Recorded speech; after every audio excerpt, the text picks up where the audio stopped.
নমস্কাৰ সকলোকে স্বাগতম জনাইছোঁ লাভলি ষ্টাডিজ ইউটিউব চেনেলৰ আন এটা ভিডিঅ'লৈ। আজি আমি আসাম পুলিচ AB আৰু UB পৰীক্ষাৰ বাবে কেইটামান অতি গুৰুত্বপূৰ্ণ প্ৰশ্ন উত্তৰৰ বিষয়ে আলোচনা কৰিম। তো ব্লগচোন আজিৰ ভিডিঅ'টো আৰম্ভ কৰোঁ। আজি আমাৰ ফাৰ্ষ্ট কুৱেশ্যনটো দিয়া আছে, কোন বছৰত দীপৰ বিলক ৰামছাৰ ক্ষেত্ৰত হিচাপে ঘোষণা কৰা হৈছিল? কোন বছৰত দীপৰ বিলক ৰামছাৰ ক্ষেত্ৰত হিচাপে ঘোষণা কৰা হৈছিল সুধিছে। তলত অপশ্যন 4টা দিয়া আছে। অপশ্যন 4টাৰ ভিতৰৰ শুদ্ধ উত্তৰটো হ'ব অপশ্যন ডি 2002 চনত। 2002 চনত দীপৰ বিলক ৰামছাৰ ক্ষেত্ৰত হিচাপে ঘোষণা কৰা হৈছিল। নেক্সট কুৱেশ্যন অৰ্থাৎ 2 নম্বৰ কুৱেশ্যনটো সুধিছে, হকী খেলত এটা দলত কিমানজন খেলুৱৈ থাকে? হকী খেলত এটা দলত কিমানজন খেলুৱৈ থাকে সুধিছে। অপশ্যন 4টা দিয়া আছে। অপশ্যন 4টাৰ ভিতৰৰ শুদ্ধ উত্তৰটো হ'ব অপশ্যন বি 11জন। হকী খেলত এটা দলত 11জন খেলুৱৈকৈ থাকে। নেক্সট কুৱেশ্যন অৰ্থাৎ 3 নম্বৰ কুৱেশ্যনটো সুধিছে, চিৰ চেনেহী মোৰ ভাষা জননী এই গীতটো কোনে ৰচনা কৰিছিল? চিৰ চেনেহী মোৰ ভাষা জননী এই গীতটো কোনে ৰচনা কৰিছিল সুধিছে। তলত অপশ্যন 4টা দিয়া আছে। অপশ্যন 4টাৰ ভিতৰৰ শুদ্ধ উত্তৰটো হ'ব অপশ্যন চি মিত্ৰদেৱ মহন্ত। চিৰ চেনেহী মোৰ ভাষা জননী এই গীতটো মিত্ৰদেৱ মহন্তই ৰচনা কৰিছিল। 4 নম্বৰ কুৱেশ্যনটো সুধিছে, মীৰ জুমলাৰ লগত কোন পৰিব্ৰাজক অসমলৈ আহিছিল? মীৰ জুমলাৰ লগত কোন পৰিব্ৰাজক অসমলৈ আহিছিল সুধিছে। তলত অপশ্যন 4টা দিয়া আছে। অপশ্যন 4টাৰ ভিতৰৰ মাজৰ শুদ্ধ উত্তৰটো কোনটো হ'ব তোমালোকে কমেণ্ট বক্সত জনাব বুলি আশা ৰাখিলোঁ। নেক্সট কুৱেশ্যন, অসমৰ আটাইতকৈ ওখ সিংহটোৰ নাম কি? অসমৰ আটাইতকৈ ওখ সিংহটোৰ নাম কি সুধিছে। তলত অপশ্যন 4টা দিয়া আছে। অপশ্যন 4টাৰ ভিতৰৰ মাজৰ শুদ্ধ উত্তৰটো হ'ব অপশ্যন চি লাইকে। অসমৰ আটাইতকৈ ওখ সিংহটোৰ নাম হৈছে লাইকে। 6 নম্বৰ কুৱেশ্যনটো সুধিছে, জাতিংগা ক'ত অৱস্থিত? জাতিংগা ক'ত অৱস্থিত সুধিছে। তলত অপশ্যন 4টা দিয়া আছে।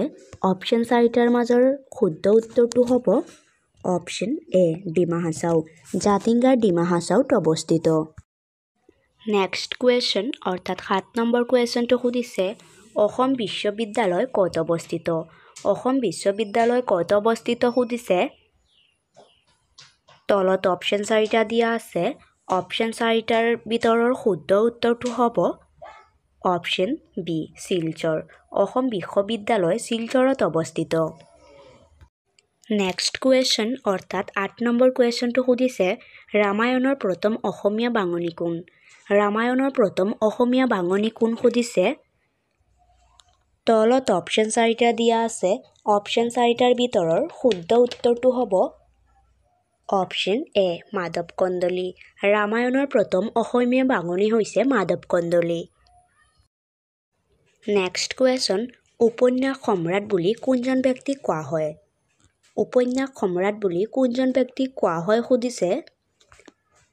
তলত অপশ্যন 4টা দিয়া আছে। অপশ্যন 4টাৰ মাজৰ শুদ্ধ উত্তৰটো হ'ব অপশ্যন বি ৰজনীকান্ত বৰদলৈ। উপন্যাস সম্ৰাট বুলি ৰজনীকান্ত বৰদলৈক কোৱা হয়।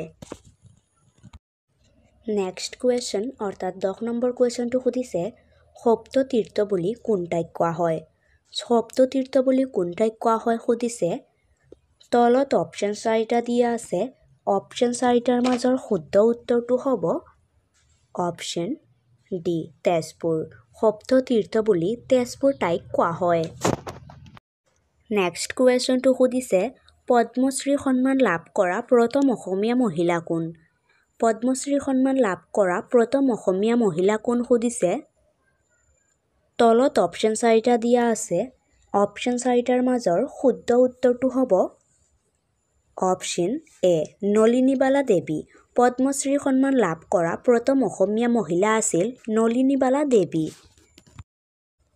নেক্সট কুৱেশ্যন, পৰাগ উৎসৱ কোনটো জনগোষ্ঠীয়ে পালন কৰে? পৰাগ উৎসৱ কোনটো জনগোষ্ঠীয়ে পালন কৰে সুধিছে। তলত অপশ্যন 4টা দিয়া আছে। অপশ্যন 4টাৰ মাজৰ শুদ্ধ উত্তৰটো হ'ব অপশ্যন চি মিচিংসকলে। পৰাগ উৎসৱ মিচিংসকলে পালন কৰে। নেক্সট কুৱেশ্যনটো সুধিছে হাজং পূজা কোনটো জনগোষ্ঠীয়ে পালন কৰে? হাজং পূজা কোনটো জনগোষ্ঠীয়ে পালন কৰে সুধিছে। তলত অপশ্যন 4টা দিয়া আছে। অপশ্যন 4টাৰ মাজৰ শুদ্ধ উত্তৰটো হ'ব অপশ্যন এ ৰাভাসকলে। হাজং পূজা ৰাভা জনগোষ্ঠীয়ে পালন কৰে। নেক্সট কুৱেশ্যন অৰ্থাৎ 14 নম্বৰ কুৱেশ্যনটো সুধিছে পবিতৰা অভয়াৰণ্য কোনখন জিলাত অৱস্থিত? পবিতৰা অভয়াৰণ্য কোনখন জিলাত অৱস্থিত সুধিছে। তলত অপশ্যন 4টা দিয়া আছে। অপশ্যন 4টাৰ মাজৰ শুদ্ধ উত্তৰটো হ'ব অপশ্যন চি মৰিগাঁও। পবিতৰা অভয়াৰণ্য মৰিগাঁও জিলাত অৱস্থিত। নেক্সট কুৱেশ্যনটো সুধিছে 15 নম্বৰ কুৱেশ্যনটো সুধিছে লাওখোৱা অভয়াৰণ্য কোনখন জিলাত অৱস্থিত? লাওখোৱা অভয়াৰণ্য কোনখন জিলাত অৱস্থিত সুধিছে। তলত অপশ্যন 4টা দিয়া আছে। অপশ্যন 4টাৰ মাজৰ শুদ্ধ উত্তৰটো হ'ব অপশ্যন বি নগাঁও। লাওখোৱা অভয়াৰণ্য নগাঁও জিলাত অৱস্থিত। নেক্সট কুৱেশ্যন অৰ্থাৎ 16 নম্বৰ কুৱেশ্যনটো সুধিছে ইটালীৰ মুদ্ৰাৰ নাম কি? ইটালীৰ মুদ্ৰাৰ নাম কি সুধিছে।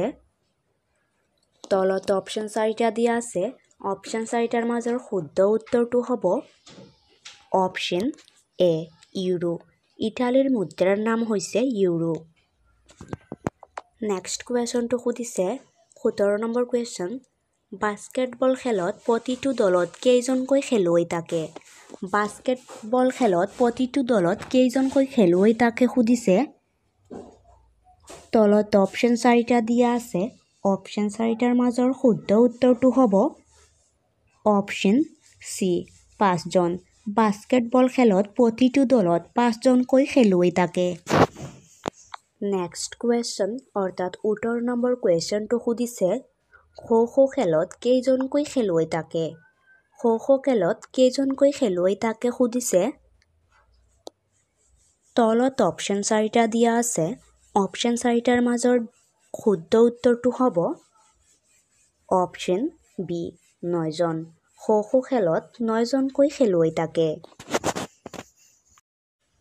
নেক্সট কুৱেশ্যন অৰ্থাৎ 19 নম্বৰ কুৱেশ্যনটো সুধিছে সোমনাথ মন্দিৰ কোনখন ৰাজ্যত অৱস্থিত? সোমনাথ মন্দিৰ কোনখন ৰাজ্যত অৱস্থিত সুধিছে। তলত অপশ্যন 4টা দিয়া আছে। অপশ্যন 4টা দিয়া আছে। অপশ্যন 4টাৰ মাজৰ শুদ্ধ উত্তৰটো হ'ব অপশ্যন ডি গুজৰাট। সোমনাথ মন্দিৰ গুজৰাট ৰাজ্যত অৱস্থিত। 20 নম্বৰ কুৱেশ্যন অৰ্থাৎ লাষ্ট কুৱেশ্যনটো সুধিছে খাজুৰাহো মন্দিৰ কোনখন ৰাজ্যত অৱস্থিত? খাজুৰাহো মন্দিৰ কোনখন ৰাজ্যত অৱস্থিত সুধিছে। তলত অপশ্যন 4টা দিয়া আছে। অপশ্যন 4টাৰ মাজৰ শুদ্ধ উত্তৰটো হ'ব অপশ্যন এ মধ্যপ্ৰদেশ। খাজুৰাহো মন্দিৰ মধ্যপ্ৰদেশ ৰাজ্যত অৱস্থিত।